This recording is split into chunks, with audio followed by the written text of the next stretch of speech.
अंजना शलाकया चक्षुरुन्मिलितं येन तस्मै श्रीगुरुवे नमः।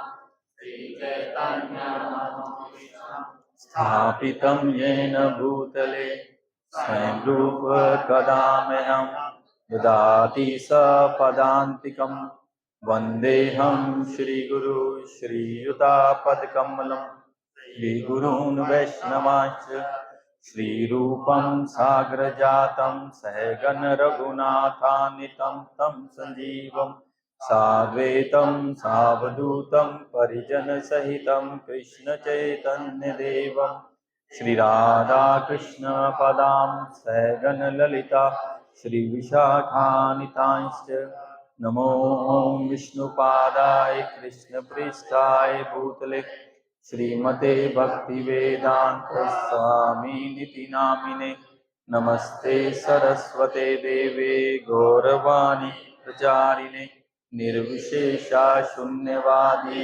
पाश्चात्य देशतारिणे वाञ्छाकल्पतरुभ्यश्च कृपा सिन्धुवेव च पतितानां पावनेभ्यो वैष्णवेभ्यो नमो नमः। नमो महावदन्याय कृष्ण प्रेम प्रदायिते कृष्णाय कृष्ण चैतन्याय नामने भूतविषे नमः। हे कृष्णा करुणा सिंधु दीनबंधु जगतपते गोपेश गोपिका कांता राधा कांता नमस्तुते तप्त कांचन गौरांगी राधे वृंदावनेश्वरी विश्वानुसुते देवी प्रणमामि श्रीहरिप्रिये नीलाचल निवासाय नित्याय परमात्मने बलभद्र सुभद्राभ्यां जगन्नाथाय ते नमः। जय श्री कृष्ण चैतन्य प्रभु नित्यानंदा श्री अद्वैत गदाधर श्रीवासादि गौर भक्तवृंद हरे कृष्णा कृष्ण कृष्ण हरे हरे हरे राम राम राम हरे हरे। मंगलाचरण की जय। हरे कृष्णा। सभी भक्तों का बहुत स्वागत है आज इस रविवार के सत्संग में। इस श्रीमद् भागवतम के इस सत्र में आप सबका स्वागत है। हम लोग 18वें अध्याय में चर्चा कर रहे हैं। ब्राह्मण बालक द्वारा महाराज परीक्षित को शाप। तो अभी तक क्या हुआ था इस चैप्टर में, कोई बता पाएगा क्या?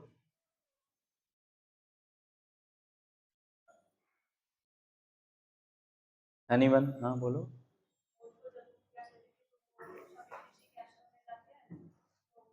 कौन?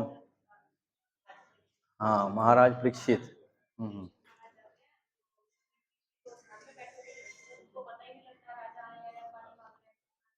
हम्म।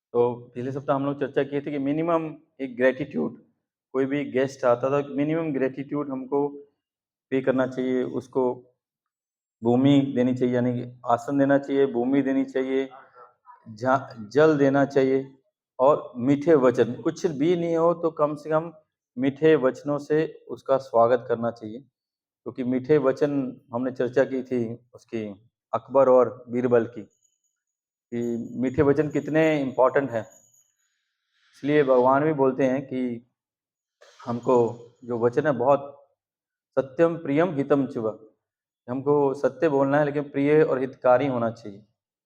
ऐसा नहीं कि हम अपने अहंकारवश सत्य सत्य बोलते हुए किसी का मन दुखा दें या उसके लिए हितकारी ही ना हो, जबरदस्ती उसको उसका मोरल डाउन करने के लिए, उसके मन को गिराने के लिए हम सत्य बोल दें। ऐसा भगवान बोलते हैं, ऐसा नहीं होना चाहिए। तो अभी हम लोग आगे चलेंगे। अभी तो हम लोगों ने देखा कि परीक्षित महाराज जो भूख और जंगल में खेलने के लिए, शिकार करने के लिए गए थे, भगवत कृपावश उनको इतना अधिक प्यास और भूख लगा कि उसको वो सहन नहीं कर पा रहे थे। उसी कारणवश वो श्रमिक ऋषि के आश्रम में गए और श्रमिक ऋषि जो वो समाधि अवस्था में थे, उनको उन्होंने पुकारा भी पानी देने के लिए, उनको प्रार्थना भी की, लेकिन उनके उस प्रश्न का उत्तर नहीं मिला और उनको क्रोध आ गया, जो कि वैष्णव का एक गुण नहीं है, क्योंकि ये क्रोध आ सकता है। श्रील प्रभुपाद उपदेशामृत में इसके बारे में बहुत सुंदर चर्चा की है। उसमें हनुमान जी का, अर्जुन का बहुत सुंदर उदाहरण दिए हैं कि वैष्णव क्रोध नहीं करना चाहिए, लेकिन हनुमान जी ने क्रोध किया और भगवान श्री कृष्ण ने अर्जुन को क्रोध करने के लिए प्रेरित किया, लेकिन वो श्रील प्रभुपाद वहां बताते हैं कि वो क्रोध उसको अपने लिए नहीं था, कि अपने भौतिक इच्छाओं के लिए, अपनी इंद्र तृप्ति के लिए, या अपने कुछ क्या बोलेंगे ग्लोरिफिकेशन के लिए, उसलिए उनको क्रोध नहीं हुआ। हनुमान जी क्रोधित हुए क्योंकि वो भगवान श्री राम की सेवा के लिए क्रोधित हुए। उनको रावण से कुछ नहीं चाहिए था, उनको रावण से कोई डिमांड नहीं थी, लेकिन रावण एक आतताई, एक अपराधी था और माँ सीता को लेने या माँ सीता की सूचना लेने आए थे, और वो एक राजदूत भी थे। उनके साथ अभद्र व्यवहार किया, अशिष्टाचार पूर्ण व्यवहार किया, इसलिए उनको भगवान को अपशब्द बोलते हैं कि आपको कोई गाली दे कोई बात नहीं, उसको सहन कर लेना चाहिए। आप कोई बुरा बोला बोले, निंदा करे, उसके लिए हमको सहन करना चाहिए, क्योंकि हमको समझना चाहिए कि वे हमारे कर्मों का फल है या हमारा शुद्धिकरण हो रहा है। वो हमारे पे विशेष अनुकंपा कर रहे हैं कि हमको हमारी क्या है गलतियों को दिखा रहे हैं। लेकिन अगर कोई आपके गुरु को और भगवान की निंदा करता है, तो शास्त्र बताते हैं कि ऐसे व्यक्ति की जीभ काट लेनी चाहिए, तो गला काट देना चाहिए। अगर आप ऐसा सुनते हो, जाके आपको आत्महत्या कर लेनी चाहिए, अगर आप ये नहीं कर सकते। इसलिए गुरु हमको अपने लिए क्रोध नहीं करना, लेकिन जहाँ हमारे गुरु आचार्यों की बात हो, जहाँ भगवान की बात हो, वहाँ क्रोध करना। लेकिन यहाँ पे जो क्रोध हुआ उनको किस लिए हुआ? What is the point? What was the point? क्या कारण था? हैं? हाँ, भगवान की सेवा उसमें कोई नहीं। उन्होंने कौन सा बोला भगवान को भोग लगा दो फिर मेरे को भोग प्रसाद देना, ऐसा नहीं था। उनको व्यक्तिगत इच्छा थी, उनको पानी और प्यास लगी थी, लेकिन एक इस कोटि के वैष्णव को ऐसा अपराध संभव नहीं है। तो जैसे प्रभुपाद लिखे हैं कि ये भी कारण था, एक इसके पीछे कारण था, ये भगवान की रचाई हुई लीला थी, उसमें उनका व्यक्तिगत कारण नहीं था, क्योंकि वो जिस स्टेज में थे वो पूरी पृथ्वी के राजा थे, और कभी भी जो भक्त है, जो वैष्णव है, उसको मान सम्मान की इच्छा नहीं होती है। महाप्रभु बोलते हैं, अमानी ना मान देन कीर्तनिया सदा हरि। वो हमेशा दूसरे को मान देता है। जैसे श्रील प्रभुपाद ने और हमारे आचार्य ने हमको सिखाया है कि जो भी जेंट्स हैं उनको प्रभु बोलो, हम बोलते हैं, लेकिन हम बोलते हैं कि ये हमको प्रैक्टिस करा रहे हैं, प्रभुपाद हमको प्रैक्टिस करा रहे हैं कि धीरे धीरे, अभी हमारे मन में हो सकता है उनके प्रति रिस्पेक्ट नहीं है, उनको प्रभु का भाव नहीं है, लेकिन बोलते बोलते बोलते बोलते शायद हमारी जड़ बुद्धि कभी सुजान हो जाए, कभी हमारे मन में ऐसा इस स्थिति में पहुंच जाए कि वास्तव में हम अपने आप को सबसे दीनहीन समझने लगे। ऐसी स्थिति के लिए प्रभुपाद या हमारे आचार्य ने ये बात है, हम स्त्रियों को सबको माता जी बोलते हैं, ताकि हमारी कोई भी चेतना में कोई दूषितपन ना जागृत हो। क्योंकि आज अभी तो बहुत कलयुग है, घोर कलयुग है, कोई भी रिलेशन बोलने से भी वो रिलेशन को दूषित कर दिया जाता है।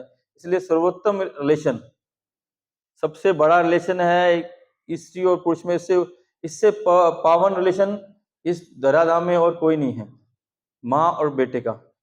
इसलिए हमको बताया कि आप किसी भी स्त्री को माँ बोलो, ताकि आपके मन में ऐसी कोई दूषित भावना रहे नहीं। फिर भी प्रभुपाद ने सिखाया हमको, जब वो राधा दामोदर मंदिर में थे, तो जब उनकी अपनी बहन, खुद सगी बहन भी उनको मिलने आती थी, तब भी वो अपने शिष्य को अपने पास बिठाते थे। कहते ये कलयुग का जो मन है, ये जो मनुष्य बोलिए या पुरुष का जो मन है, बहुत दूषित है। कब ये बिगड़ जाए। और भागवत में बताया है कि एक आसन पे एक किसी पुरुष को अपनी माँ हो या बहन हो उसके साथ एक आसन में नहीं बैठाना चाहिए, क्योंकि हमारा जो चेतना है, शायद मैं कहाँ पढ़ रहे थे आज सुबह, प्रभुपाद का जो कोड है, हम सुबह कोड पढ़ रहे थे, उसमें यही था, बोले कि जो पुरुष है वो मक्खन के समान है, जो स्त्री है वो अग्नि के समान है। प्रभुपाद का आज कोड था कि जब मक्खन इस अग्नि के पास जाएगा वो पिघलेगा पिघलेगा, इसलिए प्रभुपाद ने सिखाया। तो इस बहुत सुंदर जो शिक्षाएं प्रभुपाद ने हमको दी, और इस चैप्टर से हम समझ सकते हैं कि जो ये अपराध हुआ है, चाहे जाने अनजाने दोनों तरफ से, दोनों, परीक्षित महाराज की इच्छा नहीं कभी ये कर सकती कि एक साधु के चरणों में ये अपराध करे, और ना ही जो वहां शिमिक ऋषि बैठे हैं उनकी कभी ये इच्छा कर सकती है कि वो राजा के चरणों में अपराध करे, क्योंकि राजा एक महाभागवत है, वो राजा ही नहीं है, वो महाभागवत है, इसलिए कभी ये संभव नहीं है। लेकिन भगवत इच्छा से ये संयोग बन गया है और ये घटना हुई है, क्योंकि भगवान अपने आप को श्रीमद् भागवतम के रूप में अवतरित करना चाहते थे, इसलिए भगवान ने ये सारी लीला रचाई। अभी हम आगे चर्चा करेंगे। मेरा गला आज बहुत खराब है, तो क्षमा कीजिए थोड़ा है। हम पढ़ते हैं श्लोक संख्या, हम श्लोक संख्या कोशिश करेंगे, 11:30 हुए हैं, समय बहुत कम होता है और कुछ चर्चा करने समय मिलना चाहिए। मेरा इच्छा है कि हम 32 से लेके ये 37 नंबर श्लोक कंप्लीट करें, क्योंकि आज कलानी फैमिली का आज दीपदान स्पॉन्सर्ड है। आज हम लोग उसके बाद दामोदर अष्टकम भी करेंगे और भगवान को दीपदान भी करेंगे, ठीक है, जो कि इस दामोदर मंथ में हर प्रत्येक मनुष्य को करना चाहिए।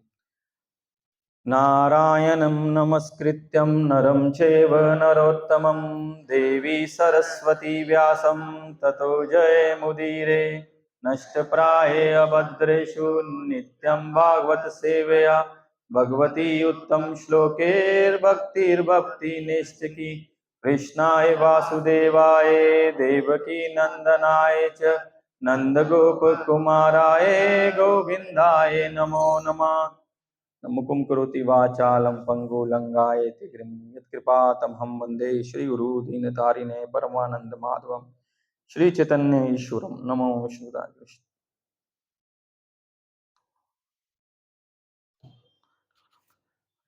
श्लोक संख्या 32। तस्य पुत्रो अति तेजस्वी विहिरन् बालको अर्भके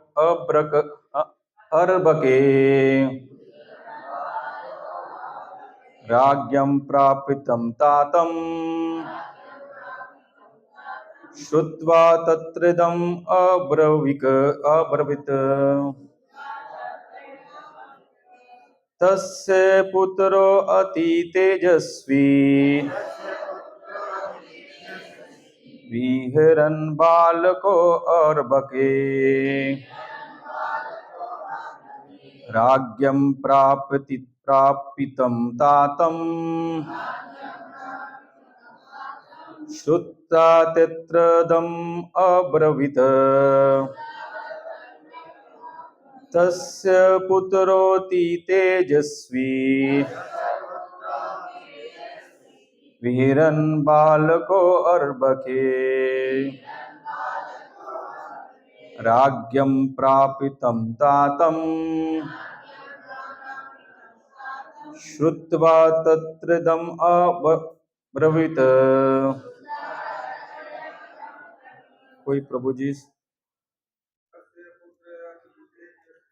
तस्य पुत्र अति तेजस्वी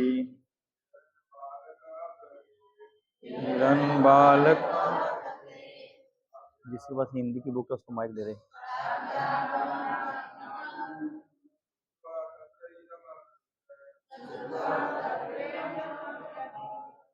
कोई इधर से।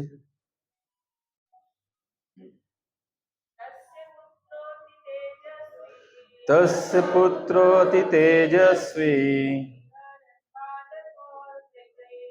हिरन बालको राज्ञं प्रापितं तातं श्रुत्वा तत्रेदमावृति। कोई पढ़ेंगे इसको? इधर दे दीजिए, माइक इधर दे दीजिए, आपके पास नहीं है? बुक है, हिंदी का बुक है ना आपके पास? आप पढ़िए, माइक ले लीजिए, थोड़ा गला डिस्टर्ब है।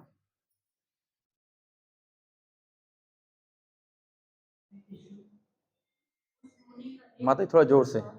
जो ब्राह्मण पुत्र होने के कारण अत्यंत शक्तिमान था, जब वह अनुभवहीन बालकों के साथ खेल रहा था, तभी उसने अपने पिता को विपत्ति सुनी जो राजा द्वारा लाई गई थी। वह बालक वहीं पर इस प्रकार बोला। तात्पर्य: महाराज परिचित के उत्तम शासन के कारण अल्प व्यय बालक जो अभी अन्य अनुभवी बालकों के साथ खेल रहा था, योग्य ब्राह्मण के समान तेजस्वी हो सकता था।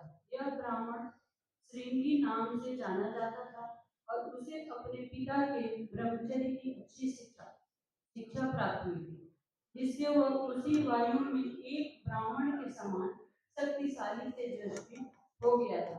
लेकिन चूंकि कलयुग जीवन के 4 आश्रमों की संस्कृति मनोबल को निष्ठ करने के अवसर ताक में था, अतएव इस अनुभव शून्य बालक ने कलयुग को अवसर प्रदान किया कि वह वैदिक संस्कृति के क्षेत्र में प्रविष्ट हो सके।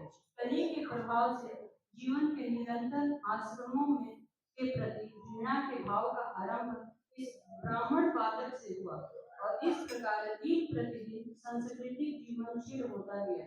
इस प्रकार ब्राह्मण अन्याय के पहले शिकारी महाराज परिचित हुए और कली के आघात के प्रति राजा द्वारा दिया जाने वाला संरक्षण शिथिल पड़ गया। हरे कृष्णा। अगले श्लोक का अनुवाद है। अरे शासकों, अरे शासकों के पापों को तो, अरे शासकों के पापों को तो देखो, जो अधिशासी दास सिद्धांतों के विरुद्ध कौवों तथा द्वार के रखवाले कुत्तों की तरह अपने स्वामी पर पाप ढाते हैं। अगले श्लोक। राजाओं की संतान निश्चित रूप से द्वार रक्षक कुत्ते नियुक्त हुई है। ये कौन बोल रहा है? श्रृंगी बोल रहा है। ऐसा नहीं कि भागवत में ऐसा बोला जा रहा था। श्रृंगी ऋषि, जो ऋषि ब्राह्मण है, वो बोल रहा है, क्योंकि हम सोचेंगे कि हम की राजे इसलिए हैं, ऐसा नहीं है। राजाओं की संतानें निश्चित रूप से द्वार रक्षक कुत्ते नियुक्त हुई हैं और उन्हें द्वार पर ही रहना चाहिए। तो किस अधिकार पर ये कुत्ता घर में घुसकर अपने स्वामी की थाली में खाने का दावा करते हैं? आगे। सबों के परम शासक भगवान श्री कृष्ण के प्रस्थान के पश्चात हमारे रक्षक तो चले गए, लेकिन ये उपद्रवी फल फूल रहे हैं। अतएव इस मामले को मैं अपने हाथ में लेकर उन्हें दंड दूंगा। अब मेरा पराक्रम को देखो। हम पहले इतनी चर्चा करते हैं, फिर श्लोक में करें। तो हम देख रहे हैं कि यहाँ जो श्रमिक ऋषि के पुत्र थे, श्रृंगी ऋषि, वो बालक थे। वो बालक बच्चों के साथ खेल रहे थे। तो आप उनकी क्या अवस्था सोच सकते हैं कि एक छोटा सा बच्चे से भी ये बच्चा यहाँ खेल रहा है। बच्चा कुछ बच्चों के साथ बाहर में खेल रहा है, जैसे हमारे सबके बच्चे गली में मोहल्ले में खेल रहे हैं, वैसे ही वो आश्रम के बाहर जो अन्य साधुओं के, ब्राह्मणों के बच्चे हैं, उनके साथ वो खेल रहे हैं। तो खेल रहे हैं तो उनको ये समाचार मिला कि महाराज परीक्षित ने उनके पिता के गले में सांप डाल दिया। तो आगे में आएगा कि वो सांप मरा हुआ सांप था, ऐसा जिंदा सांप नहीं था कि उनको मारने के लिए डाल दिया। ठीक है, उन्होंने क्रोधवश वो कार्य किया। तो यहाँ पे प्रभुपाद बता रहे हैं कि राजा परीक्षित का ही वो शासन था, योग्य शासक थे, जिसके कारणवश उस ब्राह्मण को ये शक्तिशाली हुआ। ब्राह्मण का क्या कर्तव्य है गीता में बताता, कोई बताएगा? 18वें अध्याय में भगवान ने बताया, बताइए बताइए। है ना, वो गीता में नहीं बताया ना। और गीता में 18वें अध्याय ने बताया ना, ब्राह्मण कर्म स्वभाव जना, क्षत्रिय कर्म स्वभाव जना, वैश्य कर्म स्वभाव जना, बताया ना 18वें अध्याय। शमो दमो तपश्च शौचम शांतिम आर्जयम एव च ज्ञानम विज्ञानम आस्तिक्यम ब्राह्मण कर्म स्वभाव जना। पहला क्या बताया? पहला फर्स्ट क्षमो, कि ब्राह्मण कौन सा? जिसमें क्षमा करने की कैपेसिटी हो, जिसमें वो क्षमादान करने की अंदर में उसकी उतनी कैपेसिटी हो कि वो क्षमा कर सके, वो ब्राह्मण है। दमो, दमो का अर्थ क्या हुआ?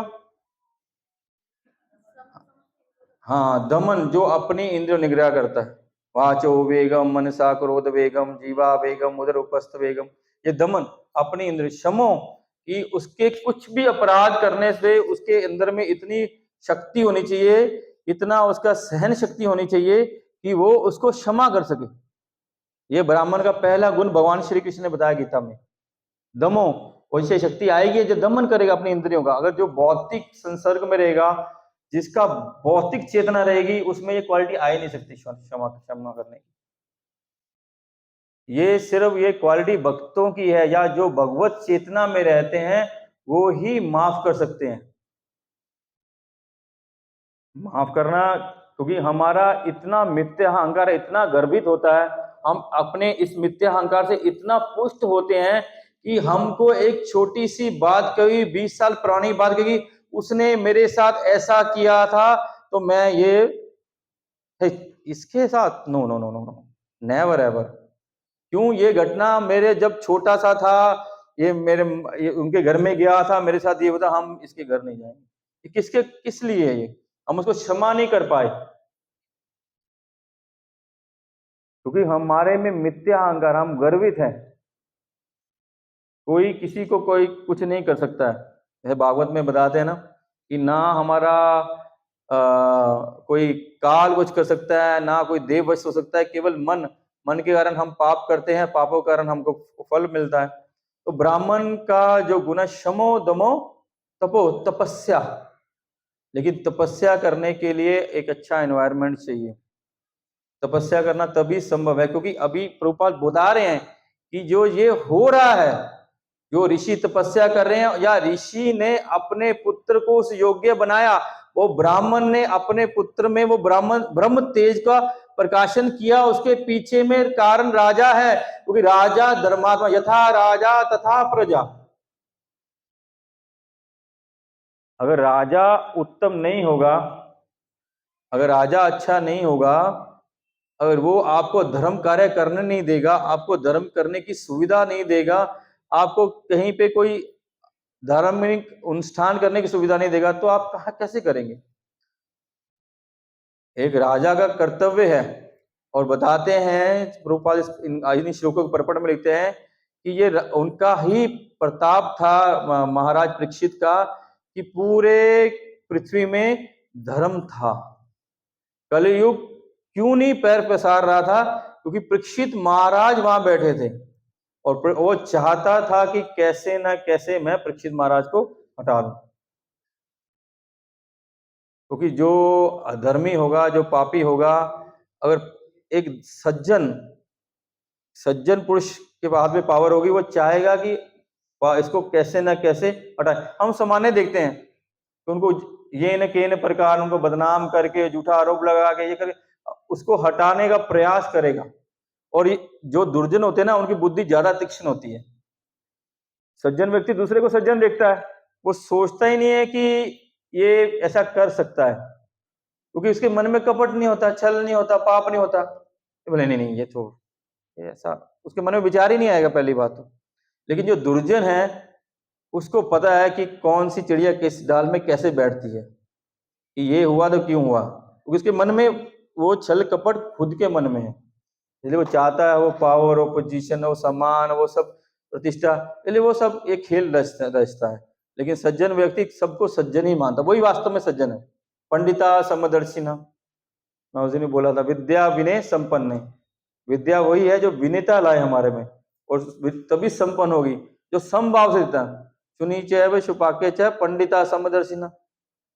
वो सज्जन व्यक्ति सबको सज्जन समझता है, और दुर्जन व्यक्ति सबको दुर्जन ही समझेगा, और सज्जन व्यक्ति को वो कभी भी बर्दाश्त नहीं करेगा। और कली भगवान की इच्छा से, जैसे हम बोलते तमोगुण अच्छा नहीं है, तो तमोगुण का कोई कसूर नहीं है, उसको बनाए, उसको इनबिल्ड ऐसे किया गया और कली का कोई कसूर नहीं है, कली का कोई कसूर है, कली को बनाए उस काम के लिए कि यहाँ कलमश फैलाओ। अभी हम बोलेंगे यमराज से डर लगता है, यमराज तो महाभागवत है, जो यमराज है महाभागवत है, हमारे द्वादश महाजनों में से एक है, लेकिन उनका काम क्या है? यमदूत आ गया बाबा, उनको देखते ही आदमी का सोच पेशाब सब बीच में निकल जाता है। और यमदूत ना आए, यमराज से सब नफरत करते हैं, लेकिन वो तो महाभागवत है। यहाँ कथा होती है, जहाँ हरिनाम होता है, वहां वो कभी भी वो आते हैं, यमराज भी आते हैं, एज ए श्रोता बैठते हैं वहां पे, श्रीमद् भागवत में वो सुनने के लिए आए, लेकिन वो कभी भी किसी को वहां से लेके नहीं जाते हैं। कोई जिसने श्रीमद् भागवतम का श्रवण कर लिया, जिसने हरि नाम कर लिया, वो बोले हमारी पावर से वो बाहर हो जाता है, यमराज की पावर से बाहर होता है। जिसके घर में तुलसी है, जिसने कंठ में तुलसी धारण की है, जो भगवान का तिलक धारण करता है, जिसके चित्त में हरे कृष्ण कृष्ण कृष्ण हरे हरे, हरे राम राम राम हरे हरे। तो जो ऐसे भक्त हैं, जिनके घर में साधु संत आते हैं, जिनके घर में भगवान की सेवा है, ऐसे ऐसे जो भक्त हैं उनको कभी यमराज परेशान नहीं करते। तो क्या करेंगे, हम मरेंगे तो हमको भगवतधाम जाएंगे? ऐसा नहीं भी हो सकता है। हमको हमारी कंप्लीट नहीं होगी तो हमको वापस भक्ति करने की अपॉर्चुनिटी भगवान देंगे, लेकिन यमराज नहीं लेके जाएंगे।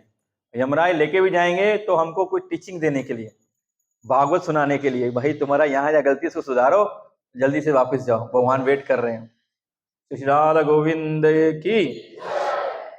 तो यहाँ बोल रहे हैं कि उसका वो छोटे से बच्चे की इतनी पावर थी कि वो एक तो वो पावर के कारण, देखिए ये होता है अपरिपक्व जो लोग होते हैं, अनुभवहीन है, या उसको बोले अनक्वालिफाइड, शक्ति मिल गई है लेकिन शक्ति एक अनुभव भी बहुत शिक्षा देता है। हमने पढ़ के कुछ क्वालिफिकेशन हासिल कर ली, वो हमारी क्वालिफिकेशन क्या होगी? थ्योरेटिकल, थ्योरेटिकल क्या बोलेंगे? थ्योरेटिकल को किताबी नॉलेज, लेकिन एक अनुभव का ज्ञान होता है, जीवन के एक्सपीरियंस का ज्ञान होता है, भक्ति के रियलाइजेशन का ज्ञान होता है। जब आप भक्ति करते हो फिर आपको रियलाइजेशन आता है, जब उसके आप पढ़ते हो, सुनते हो, फिर उसके ऊपर चिंतन करते हो, तो आपका एक रियलाइजेशन होगा। आप उसको चू करेंगे ना, उन शब्दों को, उन घटनाओं को चू करेंगे, तो हमारे भक्ति के स्तर के हिसाब से भगवान हमको रियलाइजेशन देते हैं, तो उससे हमको अनुभव आता है। एक घटनाएं होती रहती हैं हमारे जीवन में, जैसे सामाजिक भौतिक संसार में घटना होती है, भक्तों के समाज में भी घटना होती रहती है। क्योंकि कल मैं महाराज गौड़िया मठ के महाराज आए थे, उनसे चर्चा हो रही थी, कहते ऐसा नहीं है कि हम शुद्ध हो गए हैं, कोई भी कहते कोई शुद्ध नहीं है, कंटेमिनेशन सब में, हम में। और ये जो भौतिक संसार की ये दुविधाएं हैं, ये भक्तों में भी है। अगर भक्तों में ये नहीं हो तो क्यों ईर्ष्या द्वेष हो? हम होते हैं भक्तों में ईर्ष्या द्वेष होती है, भक्त भी छल कपट करते हैं, क्योंकि हम अभी शुद्ध नहीं हो, शुद्ध भक्त नहीं बने हैं, हम उस स्तर पे नहीं है। इसलिए देखते हैं कोई किसी का दिल दुखा देता है, कोई कुछ किसी से अपराध हो जाता है, जानने में होता है, अनजाने में हो जाता है, क्योंकि हमारी ऐसी हैबिट बनी हुई है तो हो जाता है। लेकिन वो ऐसा कि वो फिर भी हमको उसको माफ करना चाहिए कि वो क्या है, प्रोसेस में लगा हुआ है सफाई के। जैसे अभी दिवाली का समय चल रहा है और कहीं गंदगी पड़ी है, तो अभी माता जी प्रोसेस में लगी हुई हैं, अभी 2-3 दिन में सब चकाचक हो जाएगा। सब वो लगे हुए हैं हरे कृष्णा करने के लिए, वो हो जाएगा चका, थोड़ा सा टाइम लगेगा, 2-4 दिन का टाइम दीजिए, वो स्वच्छ हो जाएगा। हाँ, वो स्वच्छ हो जाएगा, ऐसा नहीं है। कोई भी भगवान के नाम में इतनी शक्ति है, किसी के मन में, किसी के चित्त में एक भी कंटेमिनेशन नहीं रहेगा, ये गारंटी है। ये समय का सिर्फ प्रतीक्षा करनी है हमको, कि या हमारी आतुरता, हमारी उत्कंठा किस लेवल की है, उस पर डिपेंड करता है कि हम कितने प्रेम से, कितने एकाग्रचित होके उसको ऊपर हमारा श्रद्धा है। नाम के ऊपर श्रद्धा बोलते हैं हम, तो श्रद्धा वो उसके ऊपर डिपेंड करता है। लेकिन जिसने भी एक बार हरिनाम कर लिया, या जो हरिनाम कर रहा है, तो वो 100% उसका कलमश रहित होना जरूर होगा ही होगा। क्यों? क्योंकि भगवान का नाम बहुत पावरफुल है और इस बहुत कली काल में इससे पावरफुल कुछ है ही नहीं। भगवान के नाम से ज्यादा और कुछ पावरफुल है ही नहीं। हमारे पास कोई ऐसा हार्पिक, कोई ऐसा एसिड नहीं है कि जो हम पी लेंगे और हमारा अंदर चित्त साफ हो जाए। एक ही है जो हरि नाम, हरे कृष्णा कृष्णा कृष्णा हरे हरे, हरे राम राम राम। सिर्फ एक ही चीज है जिसके कारण हम शुद्ध हो सकते हैं, एक ही चीज है जिसके कारण हमको भगवत प्राप्ति हो सकती है। या हमको जो हमारे गुरु प्रदत्त, गुरु कृपा से जो नाम मिला है, उस नाम को ठीक से करेंगे तो निश्चित ही है भगवान मिलेंगे। भगवान को मिलने का एक ही रास्ता है कि उसका भक्त नहीं हो तो हम भगवान को नहीं मिल सकते। किसी की इतनी क्षमता नहीं है भगवान को मिल, जब तक भक्त नहीं कृपा नहीं करेगा। भक्त हमको भक्ति देगा, उस भक्ति के माध्यम से हम भगवान को पा सकते हैं। भगवान को पाने का कोई दूसरा रास्ता नहीं है। No second thoughts. कोई कर्म कांड हो, कोई यज्ञ, कुछ भी हो, कुछ भी कर लो, कोई सेकंड थॉट्स नहीं है। जो भक्त हमको भगवान दे सकता है। और इस कली काल में महाप्रभु ने आके इस कल युग का हमको युग धर्म सिखाया। कलिकाल का युग धर्म क्या है? हरिनाम संकीर्तन। ये महाप्रभु का मैसेज है कि तुमको सबको वापिस आना है। जो मेरे चरणों को धारण किया है उन सबको गोलोक वृंदावन जाना है। लेकिन क्या करना है? नाम संकीर्तन, नाम संकीर्तन करना। वो करने से हमारा जो कंटेमिनेशन है, कलमश है, मिट जाएंगे।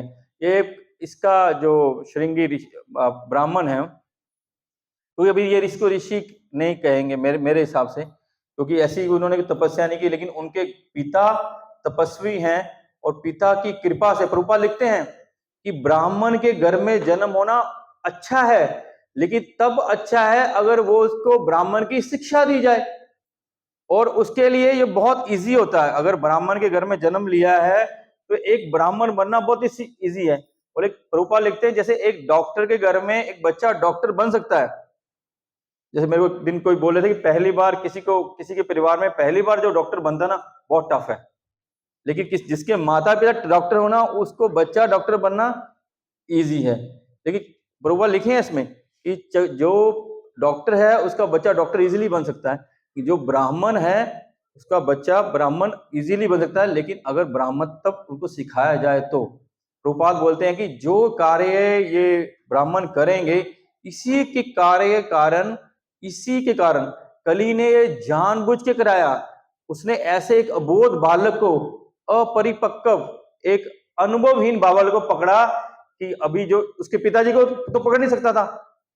उनके पिताजी थे वो भक्त थे, उनको पकड़ना संभव नहीं था, कली पकड़ नहीं सकता था। तो उसने ऐसे कि इसको पावर है इसमें भाई, इसके यहाँ पे रिवॉल्वर लगाई हुई है, पर इसको किसको गोली मारनी पता ही नहीं है, कौन ठीक है कौन नहीं है। बंदूक तो है ना इसके पास, तो क्या करें? इसके कान हम खुशी करते हैं, इसको दो चार चढ़ाते हैं, होता ही ना था। कोई आदमी लोग बटरिंग करेंगे, बटरिंग करके चढ़ाएंगे, ओहो तुमसे बड़ा कोई है ही नहीं और इससे गंदा कोई नहीं है, तेरे पिताजी अपराध, चल इसको गोली मार देनी चाहिए। वो क्या करेगा? यही काम यहाँ पे किया कि जो अपराध था बहुत नगण्य था, जो परीक्षित महाराज ने अपराध किया वो बहुत नगण्य था, उसकी इतनी बड़ी सजा कतई भी नहीं बनती थी। लेकिन अनुभवहीन, मैं बार बार बोल रहा हूं, ऐसे व्यक्ति को शक्ति मिल गई जिसके कारण उसने उस शक्ति का दुरुपयोग किया, क्योंकि कली चाहता था। यहां पर ऊपर लिखे कली चाहता था ऐसे। कली महाराज परीक्षित को टच नहीं कर सकता था, ऋषि को टच नहीं कर सकता था, किसी महात्मा को टच नहीं। लेकिन वो खेल कैसे रचे? कोई सामान्य व्यक्ति महाराज परीक्षित को मार नहीं सकता था, किसी में इतनी शक्ति नहीं थी। किसी वहां उस समय इस पृथ्वी में जितने राजा थे किसी की शक्ति नहीं थी, ऐसा बल किसी के पास नहीं था कि उनको कुछ कह सके। उन्होंने किसको चुना? ब्राह्मण को चुना। रूपा लिखते हैं यहीं से ब्राह्मणों का जो स्टेटस है वो गिरावट चालू हुई है, क्योंकि उन्होंने तथा कथित अहंकार वश, बोले आज भी वैसे ही हो रहा है। ब्राह्मण जन्म से अपने आप को बहुत बड़े मानते हैं, वो मलेंगे खैनी, ऐसे मलेंगे, बीड़ी पिएंगे, पान गुटखा खाएंगे, शराब भी पीने लग गए हैं आजकल तो, और बोलेंगे हम ब्राह्मण हैं, तुम लोग शूद्र हो, तुम लोग क्षत्रिय हो, तुम लोग वैसे हो। वो उससे ब्राह्मण ब्राह्मण नहीं है। ब्राह्मण के जिसमें गुण है वो ब्राह्मण है।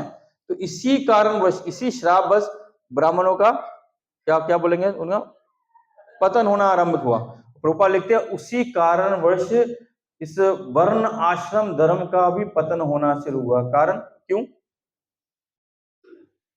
बताइए ना, क्यों?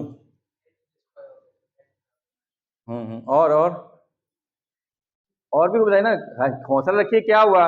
कोई क्लास से थोड़ी बाहर निकाल दूंगा, हाथ खड़ा करके बाहर खड़े हो जाओ, ऐसा थोड़ी बोलूंगा कि आपका आंसर गलत है, क्यों है, चलो दीवार के पास हाथ खड़ा कर दो। ऐसा नहीं बोलता, चिंता मत करो, मुर्गा बन जाओ, मुर्गी बन जाओ, ऐसा नहीं बोलते, डोंट वरी। तो चिंता मत करो, बोलो कारण। हाँ वैसे उसका आंसर ठीक है, लेकिन फिर भी बोला कुछ तो बोलो, और भी तो बोलो। पहले पिछले सप्ताह सारे आंसर पपाई ने दिए हैं, इस सप्ताह वो बोल रहा है। इधर बाकी इतने लोग बोले हमारा यूथ एकदम टकाटक, और यूथ बॉय तो एकदम पट्टा।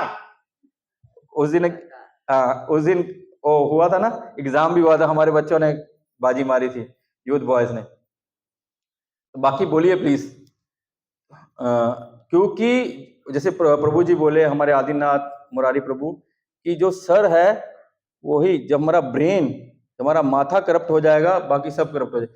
ब्राह्मण का कर्तव्य है, माता जी जो बोल रही थी, माता जी क्या बोल रही थी, पठन पाठन यजन याजन दान परिग्रह, ये ब्राह्मण का कर्तव्य है कि शास्त्रों का अध्ययन करना और समाज के बाकी जो वर्ण है उनको उसकी शिक्षा देके ठीक से जीवन यापन करने के लिए लायक बनाना, ये ब्राह्मणों का कर्तव्य है।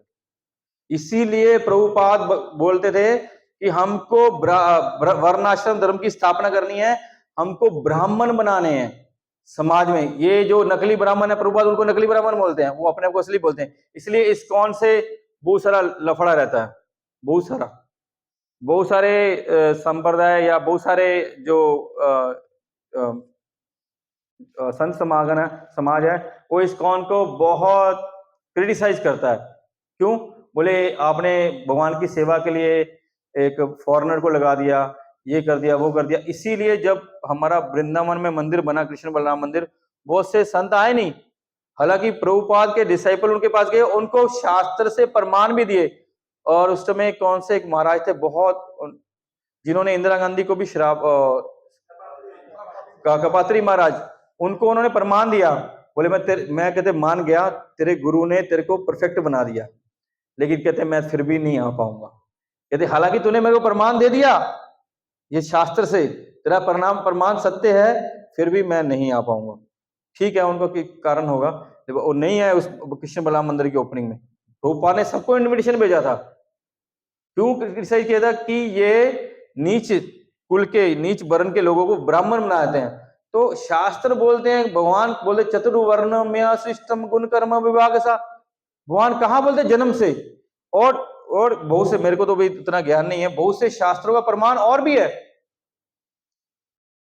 कि जन्म से ब्राह्मण नहीं होता। जो शमो दमो शुचो तपस्या शांतिम आर्जवम एवच ज्ञानम विज्ञानम आस्तिकम, ये गुण भगवान बताए हैं। ये गुण नहीं होंगे ब्राह्मण कैसे हो गया वो? और जिसमें ये गुण है वो ब्राह्मण है, जिसमें ये गुण है ब्राह्मण है। और बोले हम तो ब्राह्मण छोड़िए, हम तो वैष्णव बना रहे हैं, हम तो शुद्ध भक्त बना रहे हैं। भगवान ने जैसा बोला वो वैसे ही जी रहे हैं। उन्होंने अपना सब कुछ सर्वस्व निछावर करके भगवान की सेवा में अपना पूरा जीवन दे दिया है। इससे बड़ी बात क्या है?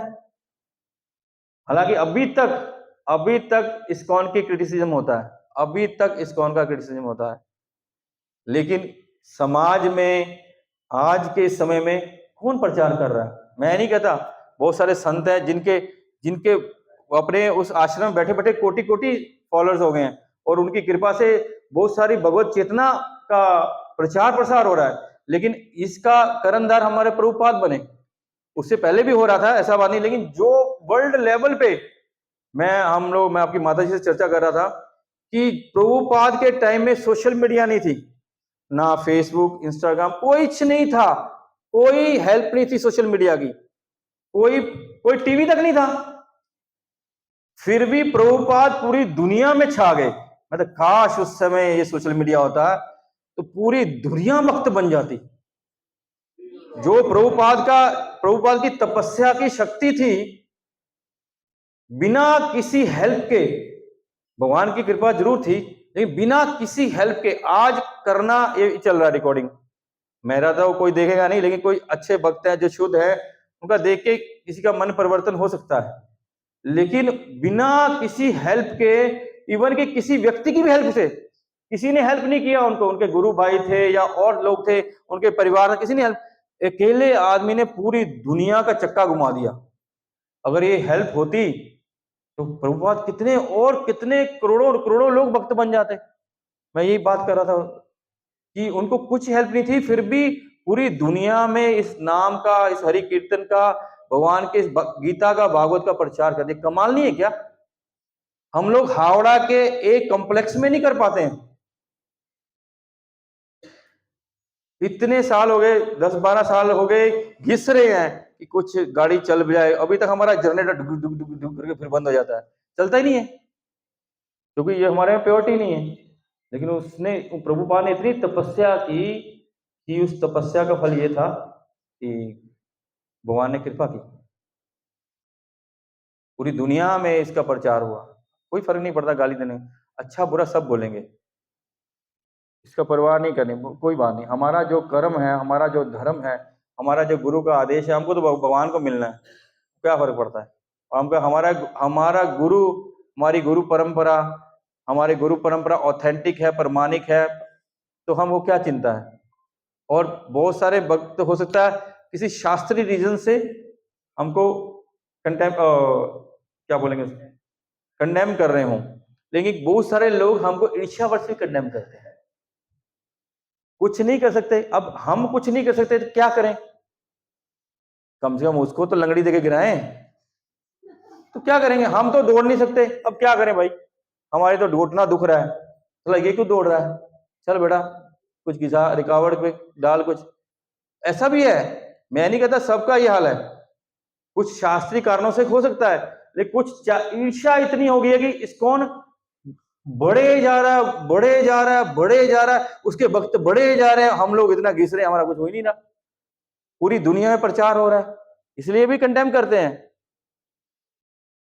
तो हमको चिंता नहीं करनी, हमको क्या करना है, हमको जा रे देखो तारे को हो। हमको महाप्रभु बोले, हमको क्या है, हमको सुनना है, पढ़ना है और बोलना है, बस। और प्रचार बढ़ेगा धीरे धीरे। तो अभी बात हुई, हम तो जब कर रहे हैं ना 16 माला, ठीक से शुद्ध जब नाम जप नहीं कर रहे, ठीक है, अभी हम शुद्ध नाम नहीं करें, हमारा नामाभास भी नहीं होगा, चलो मान लिया अब नामाभास भी नहीं है हमको, हम अशुद्ध नाम करें तभी तो लाभ है, तब भी कौन सा हानि है। अगर नाम अपराध करते हुए नाम ले तब भी नाम का फल इतना ज्यादा है, अपराध कुछ नहीं कर पाएंगे।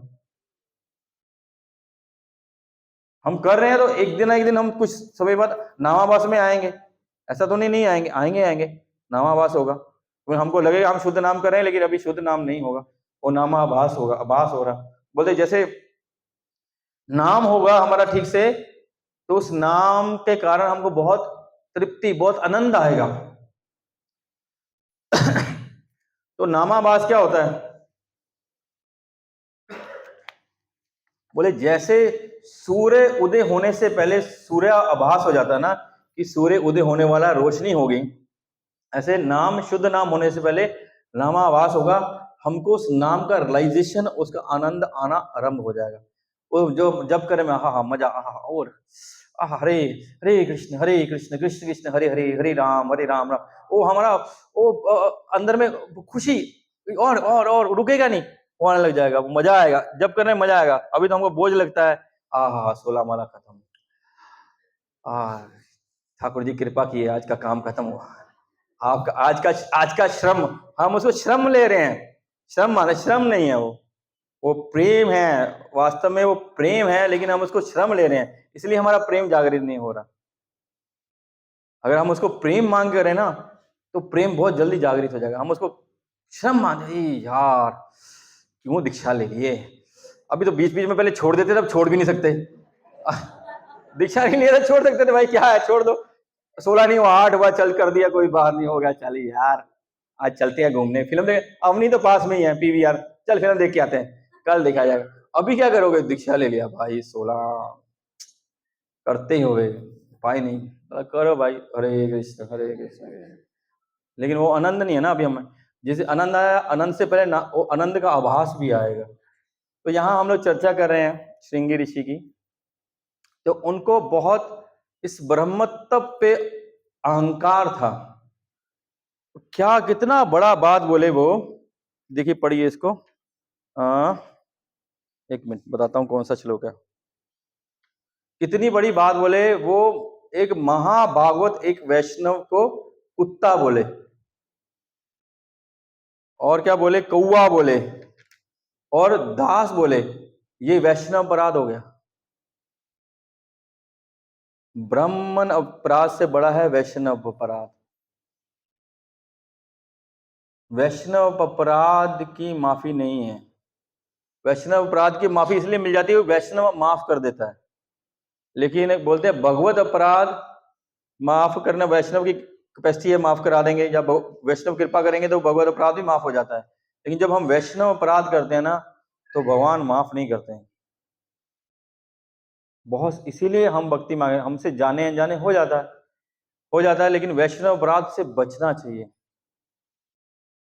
अगर हम ठीक है, हम किसी से कंफर्टेबल नहीं है, अभी समझो किसी का, हमारा आदिनाथ प्रभु है, इनसे मेरा कोई बात हो गया कोई बात, या कोई गलत फहमी हो गया, या सही फहमी हो गया, जो भी हो गया, तो उसमें हम ठीक है, हमारा अगर हम पास रहेंगे तो एक दूसरे से थोड़ा गड़बड़ेगा, तो क्या करना चाहिए, बोलते हैं थोड़ा दूर हो जाओ, तो कम से कम हमारा अपराध तो बनना बंद हो, कम से कम हम शांति से हरे कृष्णा तो करना चालू करें।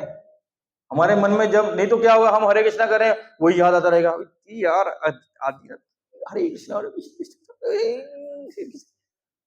वो होगा तो कोई दिक्कत होगी ना, हमारा जब ठीक नहीं हुआ।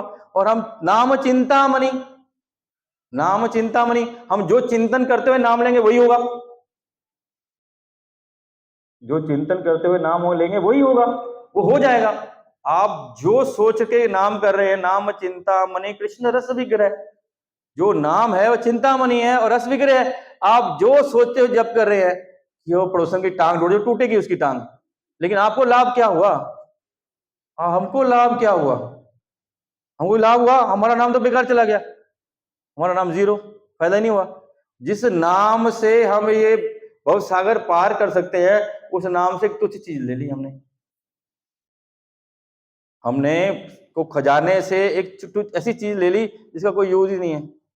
जैसे कल हम पढ़ रहे थे, वो प्रभुपाद का जीवन था, जीवन लीलामृत में कहते प्रभुपाद वहां एक अपार्टमेंट में रहते, वहां प्रभुपाद ने मंदिर बनाया था, और टुडे चिट्टे जी क्या नाम था उनका, कल मैं भूल गया। कहते उन्होंने पूरे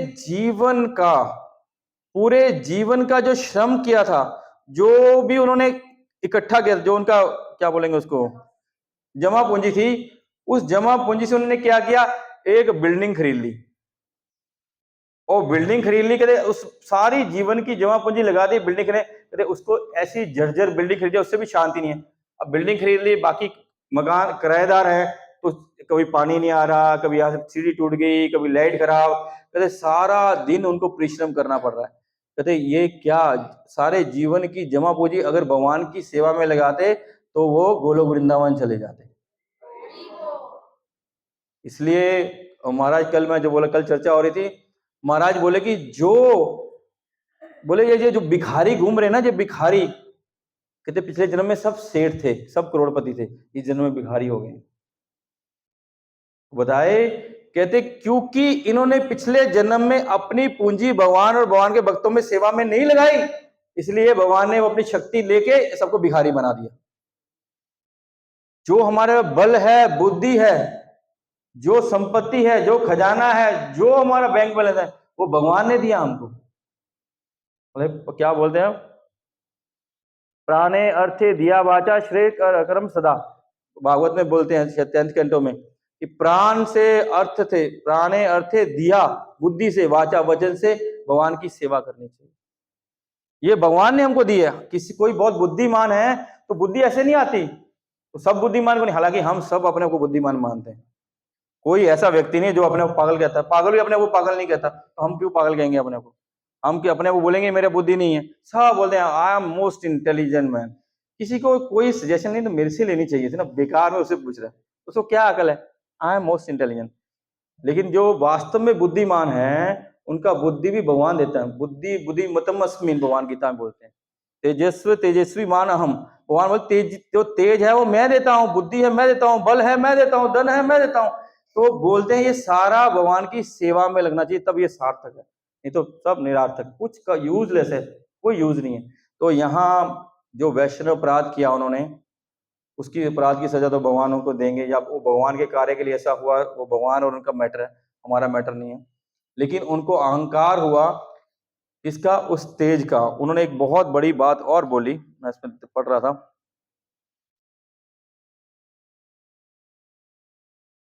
कहाँ था वो, एक मिनट, हाँ, शासिम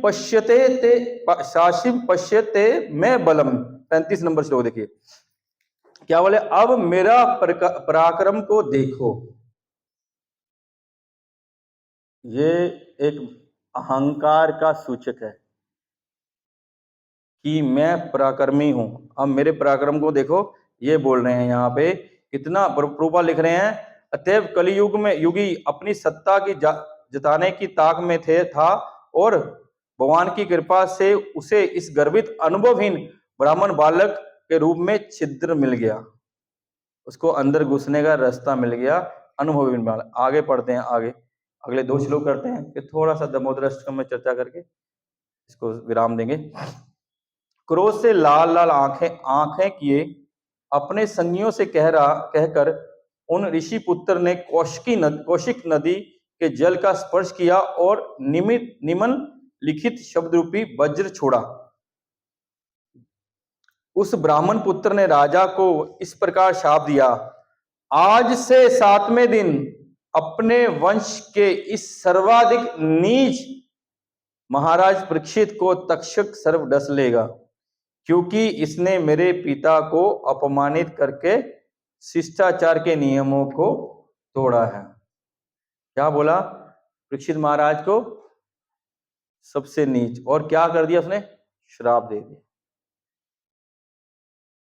हालांकि ये जो हो रहा है भगवान की इच्छा से हो रहा है, और परीक्षित महाराज को कोई भी हानि नहीं होने वाली, और परीक्षित महाराज पे इतनी कृपा थी वैष्णवों की, वो इस श्राप को कभी भी क्या करते उसको है नहीं, श्राप नहीं माना, क्या उसको निराशत कर सकते, क्या बोलेंगे, निरस्त कर सकते थे कि उसका पावर को खत्म, क्योंकि सब वैष्णव, सब साधु संत सब उनके पक्ष में थे। उनके पिताजी भी जिन्होंने श्राप दिया उनके ही परीक्षित महाराज के पक्ष में थे।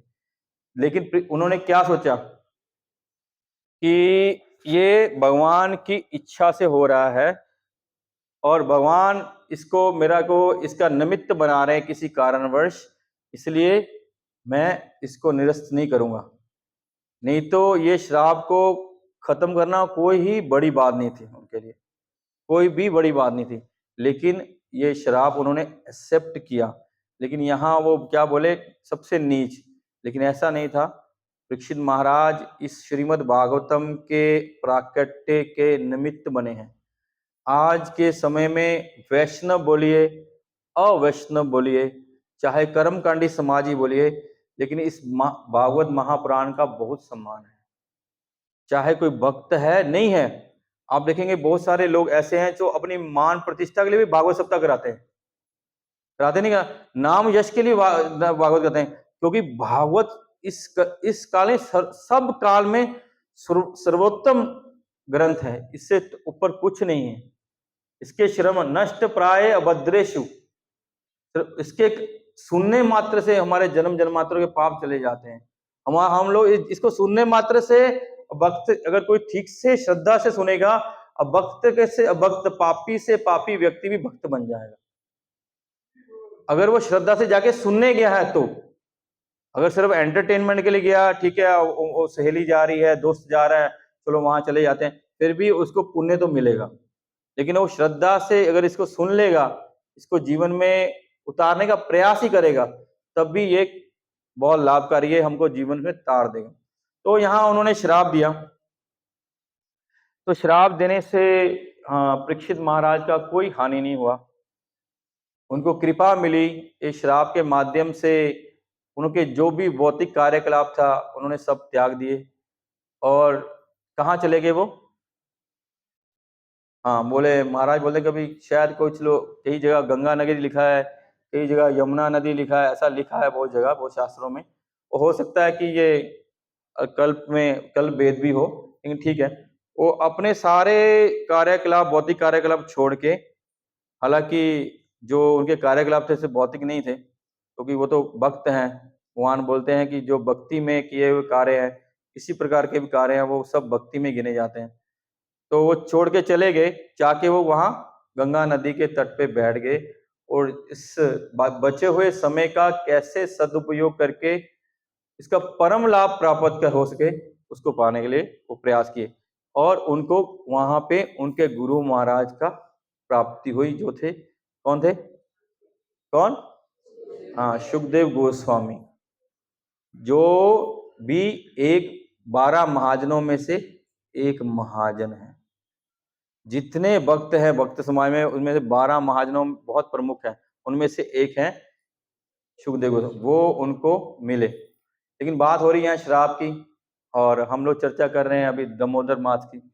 हाँ, तो शास्त्रों में बहुत सारे श्राप दिए, और श्राप से संत के मुख से निकले वाक्यों से किसी का अनिष्ट नहीं होता है, या किसी प्रकार भी किसी ने उनको श्राप दिया, अनिष्ट नहीं हुआ। गौतम ऋषि ने उनकी पत्नी अहल्या माता का कुछ विलंब हुआ आने के लिए, उनको श्राप दिया। क्या अहल्या माता के कोई अनिष्ट हुआ? ऐसे तो पता नहीं कुछ कितने जन्म लगते भगवान को प्राप्त करने के लिए। ये गौतम ऋषि का उनको आशीर्वाद ही था, ये श्राप नहीं था। और कैसे, देखिए अभी भी मेरे दिमाग में आया कि दो भक्त ऐसे हैं जिनको भगवान के चरण कमल सिर पे रखने का सौभाग्य प्राप्त हुआ। एक कौन था?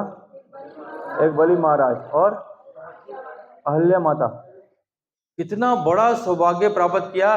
बलि महाराज ने अपना सर्वस्व निछावर कर दिया। जब तीनों लोक का राज्य भी दे दिया, बोले तीसरा पैर अब तुमने अपराधी है, तीसरा पैर तुमने मेरे 3 पग भूमि देने। बोले वो क्या बोले? संपत्ति से संपत्ति का मालिक अलग होता है, तो तीसरा पैर मेरे सिर पे रखिए। तो भगवान ने अपने चरण कमल उनके सर पे रखे। तो गौतम ऋषि ने जो उनको श्राप दिया है, श्राप नहीं है, ये वरदान है, कृपा है। ये होती भगवान और भगवान के भक्तों की कृपा। स्वयं भगवान श्री रामचंद्र जी आए और अपने चरण कमल से उनको सर पे रख दिए, मतलब उनके पत्थर पे रखे तो वो बन गई। और कैसी कौन कौन सी घटना बोलेंगे? नारद मुनि इसको दिए कुबेर के 2। चलो हम इसी पे चर्चा करेंगे, हम वैसे इसी पे चर्चा करने वाले थे। ठीक है, बहुत सारे श्राप हैं, बहुत सारे श्रापों की घटना है, और जिसके कारण बहुत सारी घटना हुई। सोबरी ऋषि ने गरुड़ महाराज को श्राप दिया था, गरुड़ जी को। उसके कारण वो कालिया नाग यमुना जी के जल में जाके छुप के बैठा था कि वहां गरुड़ महाराज आएंगे नहीं। उस श्राप के कारण वो कालिया को श्री कृष्ण के चरणों की कृपा मिली। उसके अंदर जो जहर था भगवान ने नाच नाच के निकाल दिया। तो ये कृपा है जो अभी हमारे ठाकुर जी बंधे हुए हैं। और बंदे हमारे भक्ति पुरुषोत्तम महाराज बोलते हैं कि ठाकुर कैसा है? अद्भुत कर्म नाम, थोड़े दिन पहले चर्चा कर रहे थे, अद्भुत कर्म नाम। बोले ये सारे संसार का पालन करता है, प्रत्येक जीव, कोई भी कितना ही छोटा है कितना ही बड़ा है, सारे संसार का पालन कर रहा है। तो अभी घटना उस दिन चर्चा हो रही थी, वो नींद से उठ के आए तो उनको क्या लगी? भूख लगी थी। तो जो सारे संसार का पालन करता है उसको भूख कैसे लगेगी? सारा सब कुछ उसका ही है, वही देता है, वो आत्मा राम आप काम है, तो कैसे हो सकता है? बोले फिर भी श्रीमद् भागवतम में सुखदेव गोस्वामी ने स्तन कामा, अपनी माँ के स्तन का दूध पीने के लिए कामना जागी उनके मन में। काम बोले कामेशु क्रोधेशु रजोगुण सुमद्भवा, काम से क्रोध है। बोले स्तन कामा, बोले माँ के स्तन की दूध पीने की कामना जागी। हालांकि भगवान में आत्मा नाम आप काम है, ऐसा कभी होता नहीं है, लेकिन ये भक्त और भगवान का प्रेम का आदान प्रदान है। ये सामान्य बात नहीं है, इट इज नॉट एक ऑर्डिनरी बात नहीं है कि किसी से लेन देन, ये ऐसा नहीं है। ये भगवान का दिव्य आदान प्रदान है, स्पिरिचुअल आदान प्रदान है। ये सामान्य हमारा आपसी लेन देन नहीं है। एक शुद्ध भक्त, एक परम भागवत के का भगवान के साथ उनके भक्त का आदान प्रदान है, इसीलिए उन्होंने उनको माँ के रूप में स्वीकार किया है। जो अजन्मा है वो भी जन्म लेता है, किस कारण? भक्त के प्रेम के कारण। नहीं तो उसको अजन्मे को जन्म लेने का क्या अर्थ है? लेकिन वो भक्त, वो तो उनके इच्छा मात्र से भौतिक संसार बनता है, उनकी इच्छा मात्र से भौतिक संसार खत्म हो जाता है। तो एक कंस फंस रावण रोमन, इसका क्या, इसका कोई मैटर है? कुछ मैटर नहीं है। बोलते परम पुरुषोत्तम भगवान परम पुरुषोत्तम परम पूज्य भक्ति पुरुषोत्तम महाराज बोलते हैं कि काम जागा और क्या हुआ? बोले कैसी अद्भुत घटना है कि भगवान को भूख लग गई, जो सबको खिलाते हैं उनको भूख लग गई। कैसी अद्भुत घटना है जिससे काल भी डरता है, वो डर के भागेगा। अजीब सी घटना है। तो ये घटना हुई, तो इसमें भगवान अभी बंधेंगे। तो ये घटना शुरू हुई, इसमें भी नारद मुनि की कृपा है। जो माता जी बोली, नारद मुनि एक दिन कैलाश पर्वत पर भ्रमण कर रहे थे। तो कैलाश पर्वत पे कौन रहता है? और शिव जी रहते हैं। तो वहां मंदाकिनी गंगा, उसके तट में अभी तो हम लोगों ने, मनुष्य ने, जैसा हमारा मन गंदा है वैसे वातावरण गंदा कर दिया, सारा पृथ्वी को गंदा कर दिया। जैसे वैन महाराज के राज्य में सब कुछ हो रहा था, ऐसे ही अभी कलयुग में सब जगह गंदगी ही गंदगी है। बहुत अवस्था खराब है। लेकिन वहां उस समय, उस काल में भगवान शिव के निवास स्थान कैलाश पे मंदाकिनी गंगा के तट पे बहुत सुंदर वातावरण था, बहुत सुंदर बाग बगीचे थे, बहुत सुंदर पेड़ पौधे, अद्भुत अलौकिक, ऐसा दिव्य सुंदरता था। तो नारद मुनि को तो श्राप मिला है दक्ष से। दक्ष प्रजापति ने नारद मुनि को श्राप दिया है कि तुम कहीं भी 3 दिन से ज्यादा रुक नहीं सकता, क्योंकि तुम जहां जाएगा वहां प्रचार करेगा, और जहां प्रचार करेगा, जैसे इस्कॉन को श्राप लगता है। इसलिए प्रभुपाद कहते हैं कि हम वास्तव में नारद मुनि के फॉलोअर्स हैं, हम वास्तविक नारद मुनि के फॉलोअर हैं, क्योंकि नारद, पूरी भागवत में जितने महान भक्त हैं सब नारद मुनि के शिष्य हैं। और इस्कॉन क्या करता है? यूथ को प्रचार करता है, बोला उनका माइंड वॉश कर देता है। ये इस्कॉन के ऊपर एक आक्षेप लगता है। बोले महाराज लोग बोले हाँ, वॉश करते हैं उनकी गंदगी, उनके अनंत जन्मों के पाप, उनके अनंत जन्मों के कंटेमिनेशन हम लोग वॉश कर देते हैं, उनको शुद्ध भक्त बना देते हैं। यही कार्य नारद मुनि करते हैं। इसी कारण से उनको दक्ष ने क्या दिया? श्राप दिया। क्योंकि उनके एक बार 1000 पुत्र हुए, एक बार 10,000 पुत्र हुए, सबको इस्कॉन ज्वाइन करा दिया, वो सबको ब्रह्मचारी बना दिया। तो भी प्रचार बढ़ रहा ना। बोले समस्या है यार, ये जितने हम पहला करते हैं सब ले जाता है, कुछ छोड़ता ही नहीं है। बोले तुम 3 दिन, तेरे को शराब देता हूं तो कहीं पे एक जगह रुक नहीं सकता। बोले थैंक यू। अब बहुत जगह मिलेगी प्रचार करने की। तो ये सन्यासी ज्यादा दिन किसी रुकते नहीं है। जैसे सुखदेव गोस्वामी थे, तो वो तो बोलते कि जितनी देर में गाय धोई जाती है उतनी देर रुकते थे, उससे ज्यादा नहीं रुकते थे, क्योंकि और भी पावरफुल प्रीचर है वो। लेकिन नारद मुनि को श्राप दिया, तो श्राप के कारण ये भी कृपा ही हुई है। अभी सन्यासी महाराज लोग सब जगह भ्रमण करते हैं, और हमारे जैसे बद्ध जीवों का उद्धार के लिए कहाँ कहाँ किस किस कष्ट पाके भी हरि नाम का प्रचार, हरि कृपा का प्रसाद देने के लिए सब जगह कराते हैं। तो ये चर्चा हुई कि दक्ष महाराज ने उनको श्राप दिया, तो घूम रहे हैं अपने प्रचार में। सन्यासी हैं, ब्रह्मचारी हैं, कोई फैमिली तो है नहीं उनकी, कोई फैमिली है नहीं उनकी, तो क्या करेंगे? ना घर है ना ठिकाना, बस चलते जाना है। तो चलते जा रहे हैं, तो मंदाकिनी गंगा के तट पे उन्होंने देखा कि जो भगवान शिव के भक्त हैं, बहुत उत्तम भक्त हैं। कौन है? कुबेर जी। कुबेर जी भगवान शिव के बहुत प्रिय हैं, और बहुत कुबेर जी भगवान शिव के चरणों में शरणागत हैं, उत्तम भक्त हैं भगवान शिव के। और इसमें भगवान शिव के भक्त हैं, इसमें अच्छा है, क्योंकि वो शिव की भक्ति करते हैं, भगवान की कृपा मिलती है। तो भक्त हैं तो उनके पुत्र, क्योंकि वो शिव के भक्त भी हैं और देवताओं के कोषाध्यक्ष भी, ट्रेजरी है, सब जितने देवता हैं, बोले ये हम तो समझो इस पृथ्वी सोचा जाए, इस पृथ्वी पे जितना सोना चांदी पैसा है आपके अंडर कर दिया जाए तो हमारा कितना अहंकार पुष्ट होगा। हम बोलेंगे दुनिया में हमसे पावरफुल कोई दूसरा है ही नहीं। हालांकि वो एक कोषाध्यक्ष हैं, कोष के मालिक नहीं है, और वैसी सेवा कर रहे थे। लेकिन क्या हुआ, जैसे ये हम श्रृंगी ऋषि का बात कर रहे हैं, उनके अपरिपक्व जो पुत्र थे, जो देवता थे, उस मंदाकिनी नदी, इस गंगा जी के अंदर में ऐसा कार्य कर रहे हैं जो कभी भी करना नहीं चाहिए। बोलते हैं कि जो गंगा है ना, गंगा में कभी अपने शरीर का मल नहीं, गंगा में स्नान करते हैं ना, अपने शरीर को कभी नहीं मलना चाहिए। महाराज परम पूज्य राधा गोविंद महाराज बोलते हैं कि हमको गंगा में जब स्नान करें, पहली बात तो हम गंगा में जब स्नान करने जाते हैं, पहले हमको कभी चरण नहीं देना चाहिए। अपना चरण क्या, हमारे पैर नहीं देने चाहिए, चरण तो हमारे है ही नहीं, हमको अपने पैर नहीं देने चाहिए। पहले गंगा का आचमन करना चाहिए, पहले आचमन करना चाहिए, फिर गंगा की परमिशन से गंगा में चरण देने चाहिए। और गंगा में स्नान करते हैं, जैसे महाराज बोले, जैसे राधा कुंड में स्नान करते हैं। जब प्रभुपाद जी थे तो प्रभुपाद के शिष्य पहली बार अमेरिकन यूरोपियन शिष्य राधा कुंड में आए, वो तो सब फॉरेनर थे, वो अपने कपड़े उतारे, झप झप झप, क्या करेंगे, उनको लोग स्विमिंग पूल मिल गया, सब चला। प्रभुपाद ने बोला ये सब बारह, बोले कभी भी राधा कुंड में अब खेलना नहीं है।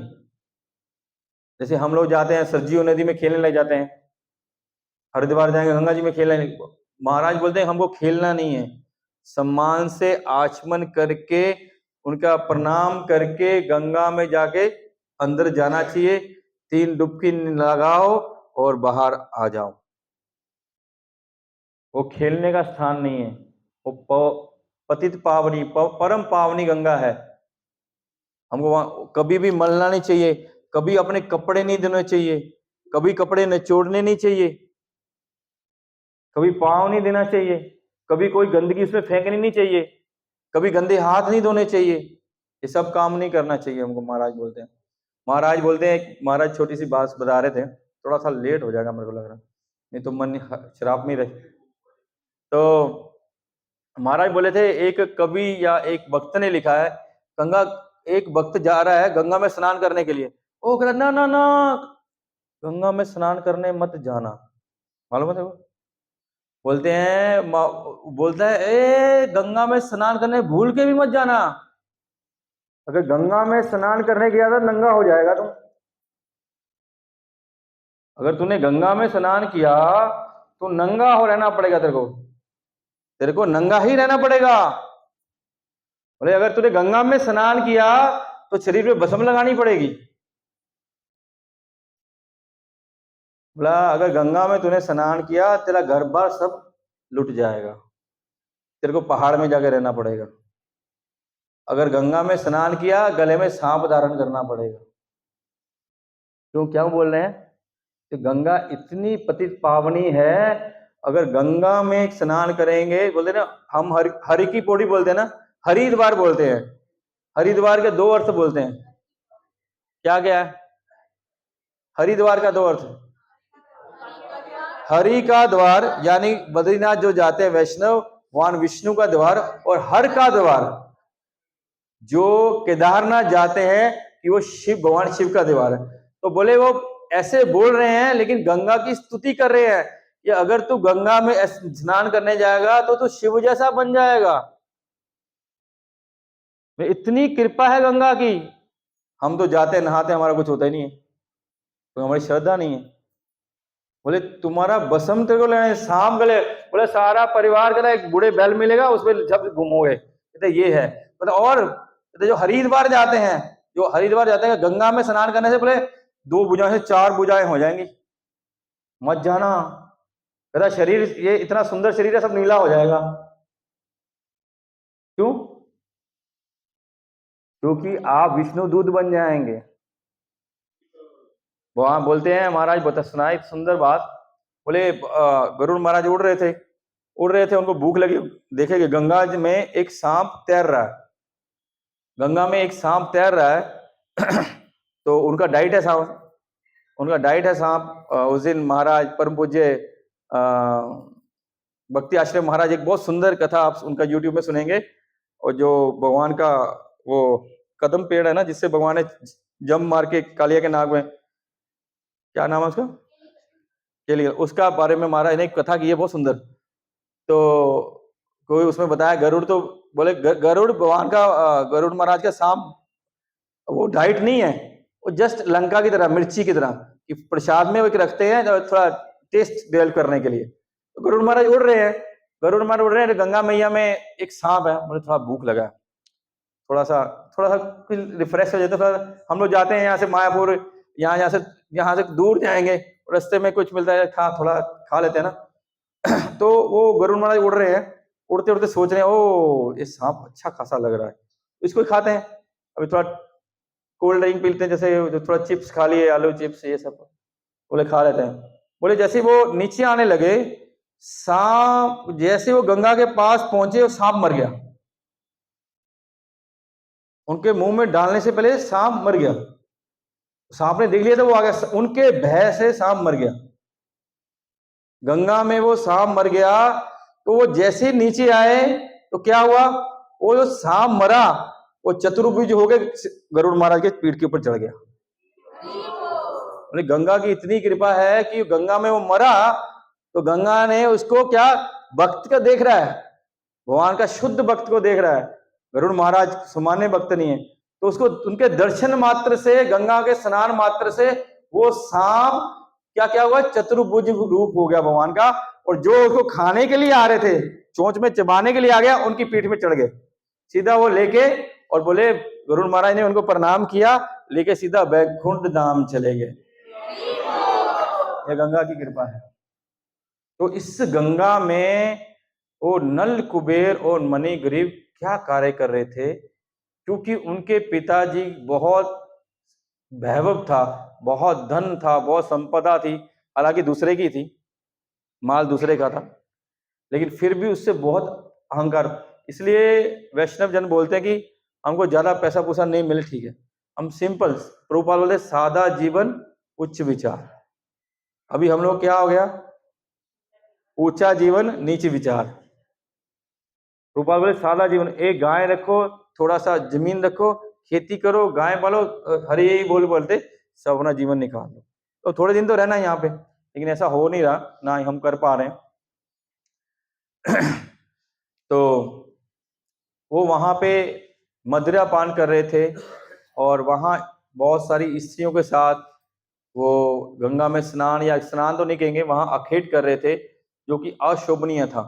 तो जैसे नारद मुनि उधर से आए तो उन स्त्रियों ने देख लिया तो उन्होंने जल्दी से उठ के वस्त्र धारण कर लिए, उन्होंने वस्त्र धारण कर लिए, लेकिन ये इतने मदमत्त थे, मद के नशे में भी थे और अहंकार के नशे में भी थे, कि सामने से देव ऋषि नारद आ रहे हैं, सामान्य नहीं, देव ऋषि नारद, जिन्होंने लाखों करोड़ों लोगों का जीवन परिवर्तन कर दिया और भगवान के अति प्रिय हैं।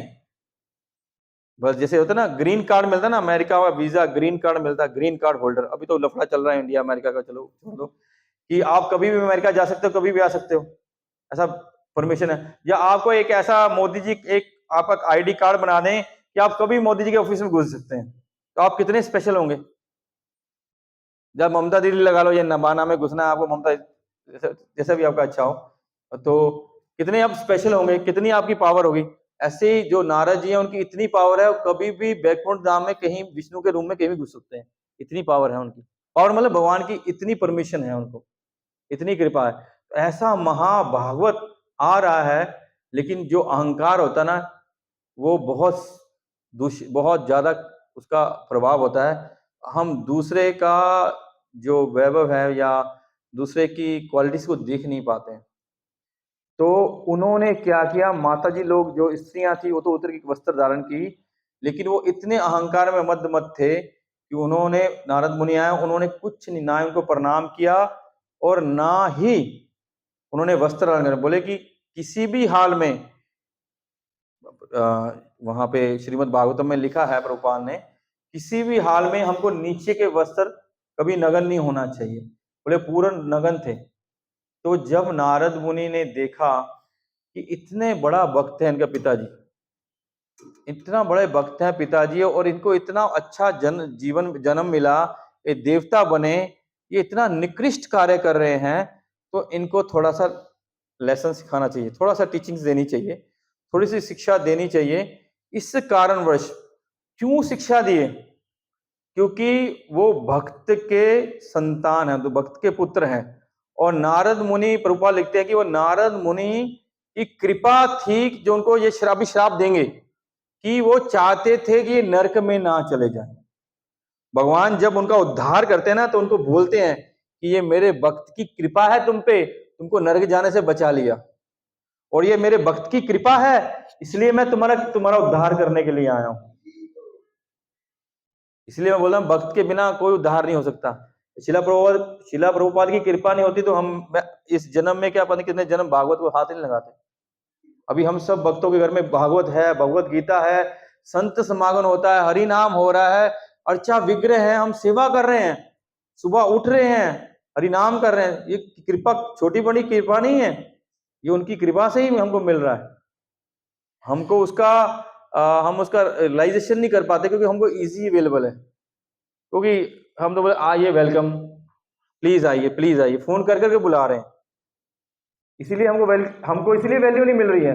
अगर बोले ना कि वहां विचाली गाड़ में एक क्लब बना है, उसका अंदर जाने का 5100 रुपया टिकट है, उस टिकट लेके एंट्री होता है, अंदर में बहुत बढ़िया है, इसी जबरदस्त है, तो लाइन लगी, क्या बोलेंगे मेरा बुकिंग करा दो, कलानी माता जी प्लीज एक टिकट तो दिला दो ना प्लीज, मेरे को एक बार तो मैं एंट्री कर लूँ ना।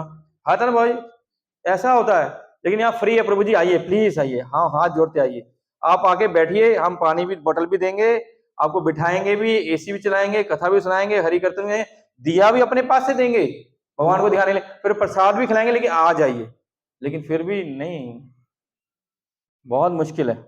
हमारे बहुत सारे पुराने भक्त हैं जिनके घर में हम जाकर क्लास भी करते हैं, वो सब कहाँ आते हैं? कहाँ, वो ही नहीं आते हैं। कहाँ बहुत हमारे कहाँ आते, सब कहाँ नहीं आ पाते हैं।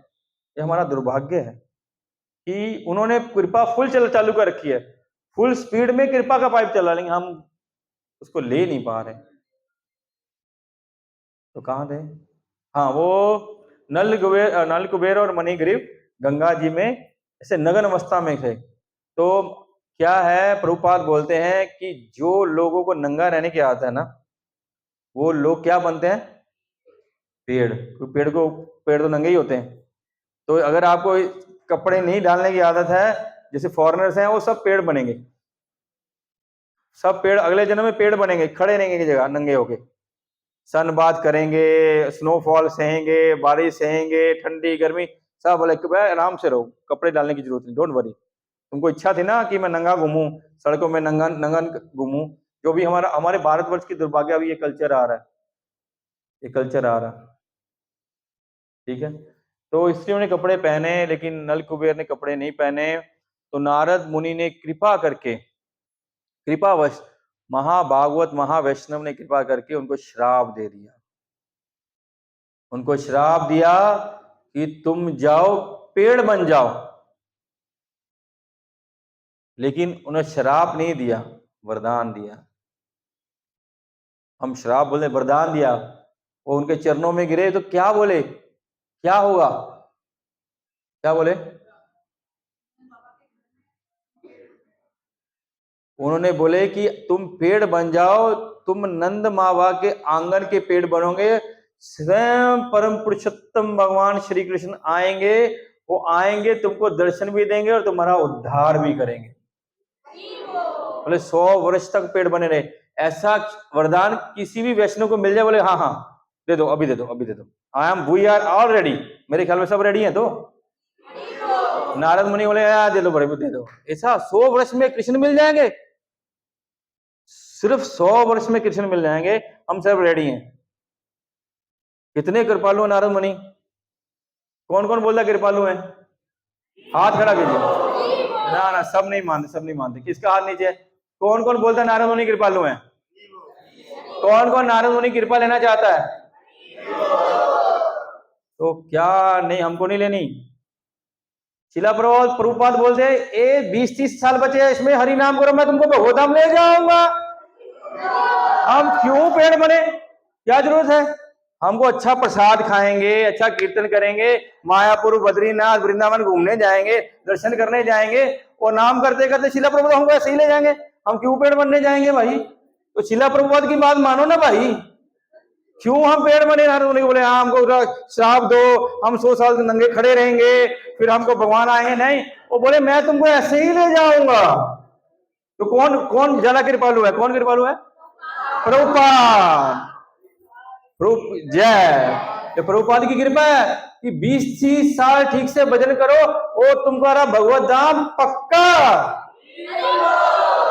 गोविंद आएंगे लेने के लिए, राधा रानी कृपा करेगी पक्का। सिर्फ 20-30 साल, 50 साल उम्र हो गई है, 20 साल ही और होगा, 25 साल हो जाएगा, ज्यादा और क्या होगा। जिनकी 50 से और ज्यादा हो गई उनको तो बस और लॉटरी है, उनकी तो और लॉटरी है। 5-7 साल चलो, लेकिन ठीक से उनकी बात माननी होगी। सिर्फ 5-7 साल में भगवत धाम, कितना इजी किया। ये महाप्रभु की कृपा है।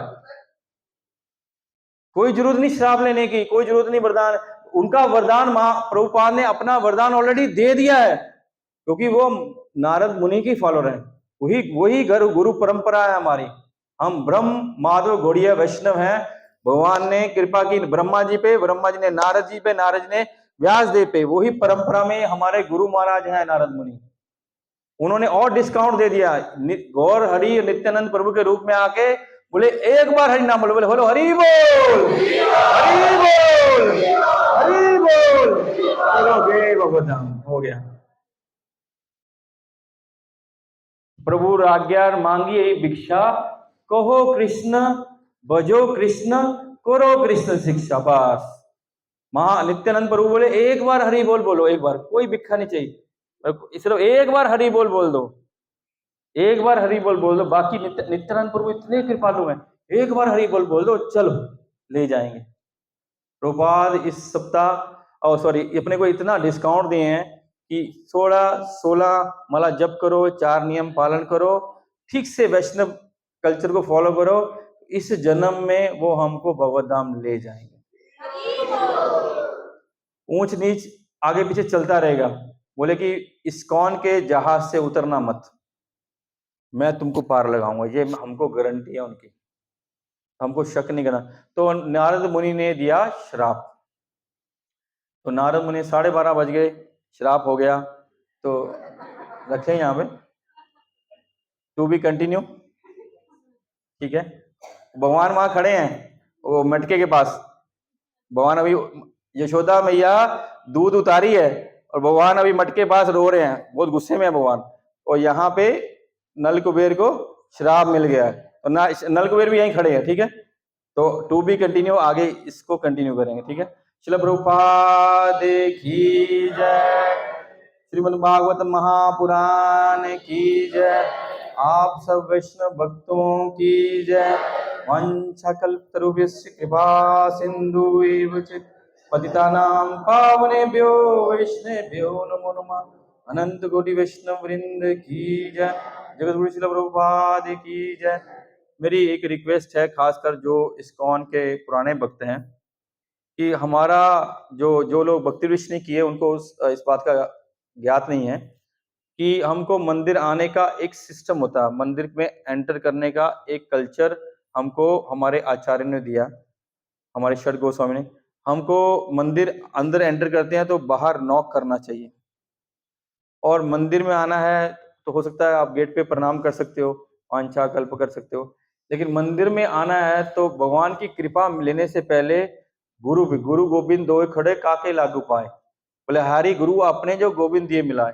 तो पहले हमेशा आचार्यों को प्रणाम करते हैं, हमेशा ये आचार्य के चरण धूलि माथे पे रहेगी तब ठाकुर कृपा करेंगे।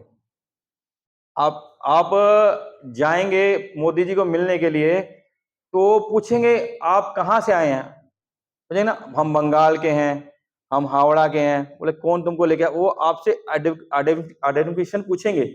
ऐसे हम जब भगवान के सामने दर्शन करने के लिए जाएंगे तो वो हमारा आईडी कार्ड पूछेंगे, कौन कहाँ से आया भाई, किना का। अब मारवाड़ी में तो ये बहुत ही कल्चर है। मैं आज से 2003 में यहाँ आया था, तो नया नया था, थोड़ा घूमता रहता था।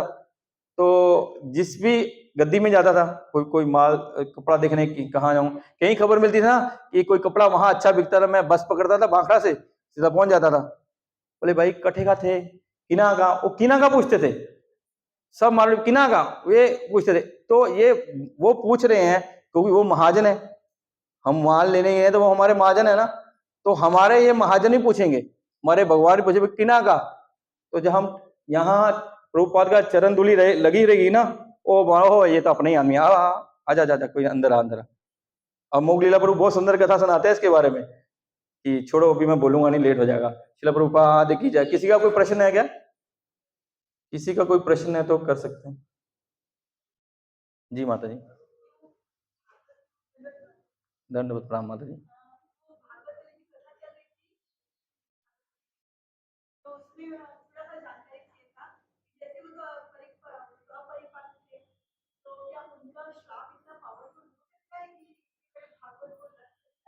माता जी वो उनमें देखे ना, उनमें उनमें लिखा है कि वो पहला श्लोक बोला ना, देखना क्या पहला श्लोक हमने जो पढ़ा है, देखिए वो किसमें क्या 32 नंबर। तस्य पुत्रो अति तेजस्वी, यही शुरू हुआ है, अति तेजस्वी। क्यों? उनके पिताजी महान भक्त थे, उन्होंने अपने बच्चे को वैसे ही ट्रेंड किया था, उन्होंने ट्रेंड किया था, लेकिन वो अभी अनुभवहीन था, अपरिपक्व था, तो अच्छे बुरे की पहचान नहीं थी। उन्होंने बल उनको दे दिया, प्रशिक्षण दे दिया, गोली चलाने की ट्रेनिंग दे दी कि गोली कैसे निशाने में बजती है, लेकिन गोली किसको चलानी है नहीं चलानी वो उसको मालूम नहीं था। तो यही उनकी भूल होगी। अति तेजस्वी लिखा है कि छोटा सा बालक था, अति तेजस्वी था। क्यों? वो ब्राह्मण धर्म को अपने जन्म से पालन कर रहा, ब्राह्मण धर्म को, इसलिए उसमें ब्राह्मणत्व था, उसकी ब्राह्मण की पावर थी, इसलिए उस समय श्राप का लगता। अभी कलयुग में कोई श्राप नहीं लगता, और श्राप लगा ठीक है दे, अभी श्राप नहीं लगे। लेकिन अगर वैष्णव कुछ कह देंगे तो गड़बड़ है भाई। अगर वैष्णव ने कुछ बोल दिया, लेकिन वैष्णव बोलेंगे तो आप ये समझ लीजिए आपका संशोधन होगा, कभी अनिष्ट होगा ही नहीं, ये पक्की बात है। कभी भी आपका अनिष्ट नहीं होगा, हमको लग सकता है, लेकिन वैष्णव अगर हम पे कुछ भी कर हमको दंड देते हैं ना, कभी भी अनिष्ट नहीं होगा, हमारा उससे लाभ होगा, हम आगे बढ़ेंगे, पीछे नहीं जाएंगे। ये उनकी, ये वैष्णव की कृपा है। ठीक है माता जी।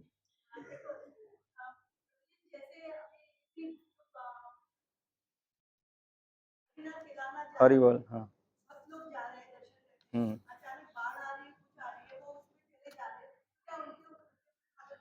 हरि बोल। भक्त बद्रीनाथ में प्राण छोड़ेंगे, देह छोड़ेंगे, तो ये भगवान की कृपा है। और अब भक्त भी रास्ते में या इधर उधर, जैसे केदारनाथ में इतनी बड़ी आई वो त्रासदी आई थी, तो त्रासदी आई थी, तो मैं आपको घटना सुनाता हूँ शिला गुरु महाराज की। तो शिला गुरु महाराज दुबई में थे, नस चढ़ गई है। गुरु महाराज दुबई में थे, तो दुबई में थे, तो वहां पे जिस भक्त के घर में थे ना, उनको बद्रीनाथ केदारनाथ जाना था। तो बद्रीनाथ केदारनाथ जाना था, छोड़ दी प्रभाव, छोड़ दी निकल। तो बद्रीनाथ केदारनाथ जाना था, गुरु महाराज ने उनको मना कर दिया नहीं जाना। हाँ, तो गुरु महाराज ने शायद आगे अमेरिका जाना था या कैसे कुछ जाना था, गुरु महाराज का प्रोग्राम कैंसिल हो गया। तो वो भक्त पूरी रात गुरु महाराज के रूम के बाहर खड़े रहे कि फिर से रिक्वेस्ट करनी है, और गुरु महाराज को पता था। तो गुरु महाराज को फिर से सुबह रिक्वेस्ट किए कि गुरु महाराज प्रोग्राम बना हुआ है, सारा टिकट हो रखा, सब अरेंजमेंट हो रखा है, तो हमको जाने दीजिए ना, कि आप परमिशन देंगे तो जाएंगे। गुरु महाराज बोले नहीं जाना। ये एक्चुअल घटना बताता हूँ, वो प्रभु जी अभी भी हैं। हाँ, तो ये गुरु कृपा थी, उन्होंने, गुरु महाराज ने उनको वहां जाने नहीं दिया, और जैसे जब उनका वहां जाने का वो एक्चुअल टाइम था, उसी समय वो घटना घटी थी। जब वो घटना घटी तो वो आके गुरु महाराज चरणों में रोने लगे कि आपने हमारे प्राण, हालांकि प्राण जाते, गुरु कृपा रहने से वहां से भी भगवत धाम जाया जा सकता है, लेकिन अगर हमारी भक्ति कंप्लीट नहीं हुई तो हमारा प्राण निकल जाएगा तो यूजलेस हो जाएगा।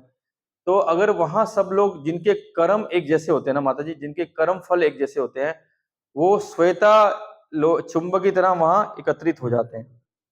वो एकत्रित हो जाते हैं तो वहां पे सबको, जैसे भगवान क्या करते थे, भगवान जरासंध से युद्ध करते थे ना, युद्ध करते थे उसको मारते नहीं थे, जा जा चला जा। क्यों? वो सारे असुरों को इकट्ठा करके लेके आता था, फिर भगवान के ऊपर अटैक करता है, भगवान सारे असुरों को मारते, फिर सोचे जा जा जा जा, फिर वो सारे असुरों को इकट्ठा करके लाता था, फिर वो आता था, फिर भगवान मारते, फिर मेरे को कहीं जाने की जरूरत नहीं पड़ती, वो इकट्ठा करके लाता, मैं मार देता हूँ, काम खत्म, मेरे को क्यों परिश्रम करूं। ऐसे जैसे हमारे कर्म, अगर हमको नर्क जाना है, हमारे कर्म फल ऐसे एकत्रित होंगे, हम सब वहां एकत्रित हो जाएंगे, वहां ऐसी घटना घटेगी जैसे सुनामी आती है, सब चेन्नई में समुद्र के पास हैं, बैठे हैं, वहां सब होटलों में हैं, सुनामी आ गई, सब मर गए। तो एक कर्म फल हमारे वहां एकत्रित कर देते हैं, जैसे हमारे कर्म फल होंगे। और ये भगवान का सॉफ्टवेयर इतना पावरफुल है ना कि उसकी कल्पना हम लोग भौतिक जीवन में नहीं कर सकते कि कैसे वो सारी चीजें मैनेज करते हैं। मैं कल शायद गौरांग से परसों गाड़ी में आते आते बात कर रहे थे कि मैं सोच रहा था, ऐसे ज्यूम करते ना, चिंतन करते हुए कि भगवान का जो सॉफ्टवेयर है ना, जैसे हम भक्ति में अपग्रेड होते रहेंगे तो सॉफ्टवेयर हमारे जो कंटेमिनेशन है वो बोलेंगे इस ग्रेड में आ गया इसका ये पाप माफ, ये ग्रेड में आ गया इसका ये पाप माफ, इसका ये आ गया इसका ये पाप माफ, ऐसे। और सॉफ्टवेयर सेट है, सब सेट है कि हम जब पूर्ण रूप से शुद्ध भक्ति करने लग जाएंगे बस सब माफ, चला जा। तो बात ऐसे है कि भगवान ने ऐसा सिस्टम बना रखा, भगवान की अनंत शक्तियां ना, वो शक्तियां सब कार्य करती हैं, भगवान ने ऐसा बना रखा सब भक्तों के लिए या सब जीवों के लिए, वो सब ऑटोमेटिकली सब चलता रहता है। हमारे जीवन में वो घटना घटती रहती है, वो किसी का ये होगा, किसी का वो चलता रहेगा, इसलिए वो हमारे कर्म फलों के कारण है। ठीक है माता जी, थैंक यू। हरे कृष्णा। दामोदर